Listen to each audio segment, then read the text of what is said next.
people and people that just revere President Olusegun Obasanjo.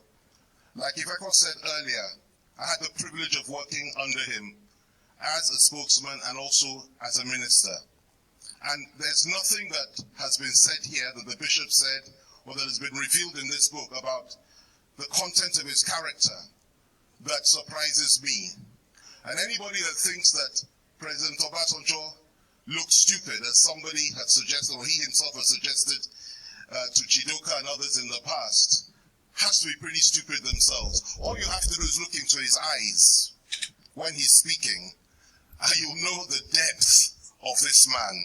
He's extremely intelligent, very discerning, very sharp, very firm, very, very tough, and most importantly, he's very patriotic. He loves this country with a passion. And I'll give you 3 examples of that very briefly. The first one was when he came in and I first started interacting with him. He was so hostile to the idea of the OPC and Yoruba secession. And many of us were alarmed because we felt that, look, after what he had been through, that surely he would understand the aspirations of some in the Southwest that wanted to break off from the country. President Obasanjo asked Akin Osutoku and I, we had not joined government at this time.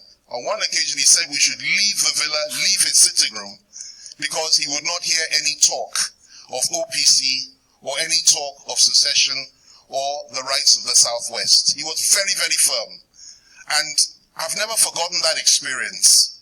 That is the measure of his love for Nigeria, even though he had been through what he went through in the hands of the military administration that had locked him up and framed him up. So that was the first one. The second one was when I was minister and the German ambassador came to the office. There were some issues, some aviation issues. And we had decided to be very hard on the Germans and the French and some others. So we grounded them. We wouldn't let them fly to Lagos. They were being unfair to us. And the German ambassador was very rude to me. He was rude to me in front of my staff and the media and everything. We still have the recording, trying to tell us how to run our affairs in the country. And of course, I would have none of that. And I asked him to, either he would leave or I would leave. And I really told him off. The minute I finished and I walked out on him with my whole team, I knew that this was trouble.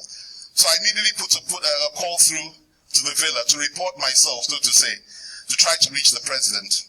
And I reached him on the phone. I said, sir, they're going to report me because I've just been very rude to the German ambassador, and I'm going to write a letter to his foreign minister, or I'll ask our own foreign minister to write.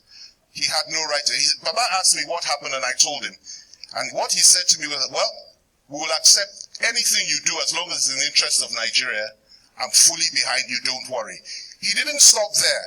At the next council meeting, cabinet meeting, he issued a directive. I'll never forget that day. He didn't mention the incident, but he issued a directive to all the ministers that we will not allow ambassadors from other countries to interfere in our affairs here. So all of you, please stand firm.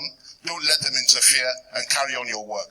That's when I realized that there is no way, unlike most leaders, and I have to say this, in this country, this man will never compromise on the integrity of this country. He will never back down, and he will never allow any foreign power or any foreign person to tell us what to do. So I'm not surprised with what is in those letters. One last example, and this is a very interesting one. I was assigned to be the person, the minister, to be with the late Muammar Gaddafi when he came to Nigeria. It was the summit of African heads of state and South American heads of state. And of course, Gaddafi came in great fanfare. I was quite shocked. It was an honor for me to be asked to be with him, you know. So I waited for him at the airport. We were all waiting, and people were coming in. And when he arrived, he came in 2 planes. There were about 200 people on the ground already from Libya, all his security team. It was very intimidating. But when the great leader now came down, we got in the car to leave the airport to go to town. And we were stopped at the gate. And, you know, I was so embarrassed. The security people did not let us go past. We went back. I apologized to him. We went into the hall. And of course, you know, he speaks English, but he hardly spoke. He didn't speak that day. It was a very embarrassing situation. I put calls through to my boss in the villa, General Abdullahi Mohammed. I don't know what's going on. They said, well, you know, he has to the arms that they're bringing in through the boots of their various cars. They had about 200 cars of their own, which they had flown in, that they have to be dropped off at the airport. Otherwise, we won't let them in. So I found myself in a very difficult situation. After a while, they came and said, okay, it's time for us to go. We can now go in with all these bodyguards and everything. We got into the car for the second time. We got to the gate for the second time. They blocked us for the second time. At this point, Gaddafi got out of the car. He walked from where the car was and said he's going to walk all the way into Abuja in the sun. And everybody else, all his bodyguards, the drivers, they all got out. And there we were. And of course, I had to go with him. We were walking down the road. And I was thinking to myself, what happens if this man, you know, he was an elderly man. It was the sun was high. What happens if something happens, he drops dead? I mean, we can't walk all the way to Abuja. It was a terrible situation for me. So again, I reached the chief and I said, look, don't worry. I said, we're walking to Abuja. We're right here in the streets. And the man said he's going to walk. That if they won't let the cars in, we'll walk. So the chief of staff said, look, don't worry. That the president is on his way to the airport and he will resolve the issue. That's what saved the day. And I whispered to Gaddafi, I said, look, sir, your brother is coming here to resolve this issue right now. So please let's not walk any further. He said, coming? I said, he's coming right now. He's on his way to come and solve this problem. So he said, okay, that's how he went back into the waiting room. When we got back to the waiting room, within 15 minutes, the president arrived with great fanfare. And he came straight to see Gaddafi, greeted him, you know, as if nothing had happened. That's what struck me. And then Mr. President now said he's going to Lagos to do something. He's coming back later in the day.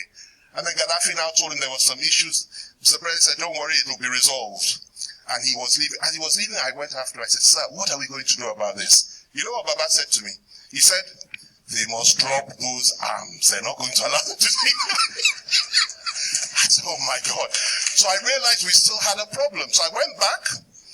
They said, okay, third time, let's try. Do you know they stopped us one more time after that? And until those arms were removed from the boots of those cars, we were not allowed in.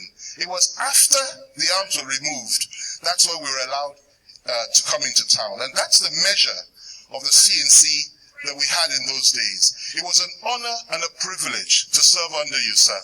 And let me tell you, Nigeria still hasn't done justice to what you have done for this country over the years. I dare say it here and now. The best cabinet that we ever had in this country was the cabinet that you formed in 2003 up until 2007. You gave us leadership, you gave us courage, you gave us strength, and you allowed us to disagree with you in cabinet meetings, and that was the greatest lesson of all. So I congratulate you, I congratulate Mojib for this wonderful book, and may God guide us and lead us all. Thank you very much indeed.